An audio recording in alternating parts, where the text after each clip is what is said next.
किसी को ये दुख है कि उसके पास कुछ भी नहीं, और जिसके पास सब कुछ, उसे ये दुख है कि पाने को कुछ शेष नहीं। सुख को हम स्वयं अपने दृष्टिकोण से परिभाषित कर देते हैं, जबकि वास्तविकता इससे भिन्न है। इसलिए आवश्यकता है अनासक्त रहने की।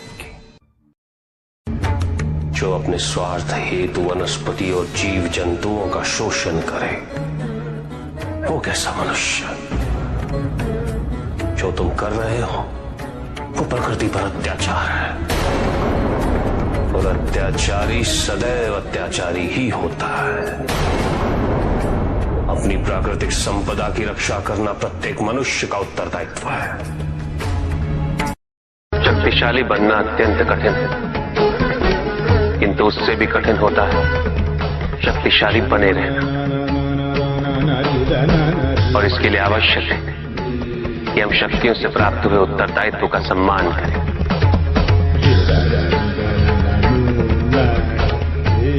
अन्यथा हम स्वयं पर निरंतर खो देते हैं, और यह हमारे पतन का कारण बनता है। किसी भी व्यक्ति की उन्नति उसकी सहजता से प्रत्यक्ष होती है, ना कि उसके अहंकार से। अहंकार हमें स्वयं की दृष्टि में बड़ा अवश्य बना देता है, किंतु दूसरे की दृष्टि में हमारा ओछापन प्रतीत होता है। हमारे व्यक्तित्व के दोष उसकी अपरिपक्वता का प्रतीक है यह अहंकार। शक्तिशाली हो जाने का अर्थ ये नहीं कि तुम अपने उत्तरदायित्व से मुक्त हो गए हो।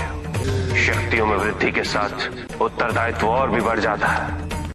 एक महासागर में एक छोटी सी नौका तब तक नहीं डूब सकती जब तक महासागर का जल उसमें भर नहीं जाता।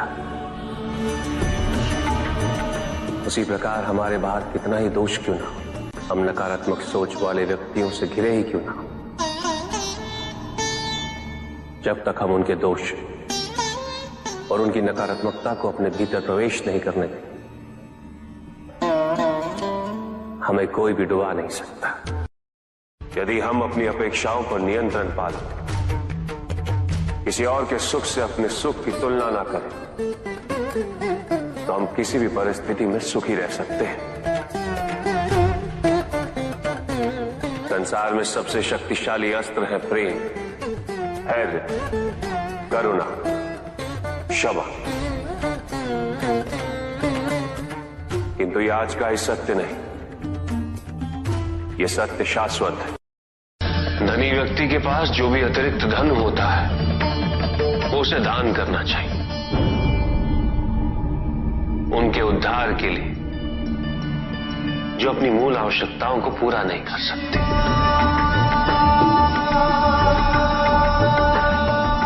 ऐसा करने से संसार में समानता होगी, द्वेष नहीं होगा, सद्भावना बनी रहेगी। माता पिता ही एक संतान को जन्म देते, वही सच्चे सृजन करता।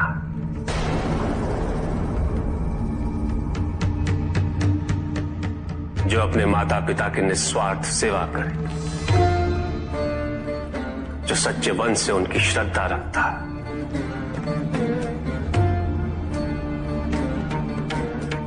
उसे किसी तीर्थ, किसी पुण्य या किसी दान की आवश्यकता नहीं होती। ये रहस्य नहीं कि प्रत्येक आत्मा मुक्ति की इच्छुक होती,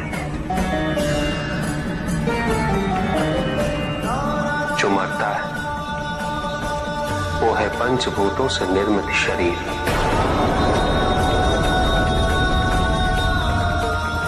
किंतु आत्मा तो अजर है, अमर है।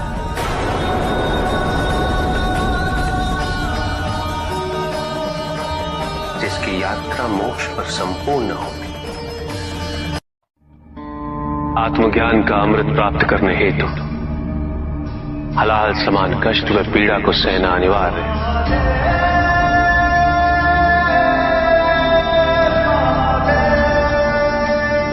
जो मनुष्य से स्वीकार्य नहीं करेगा वो आध्यात्मिक पद तक नहीं पहुंच सकता।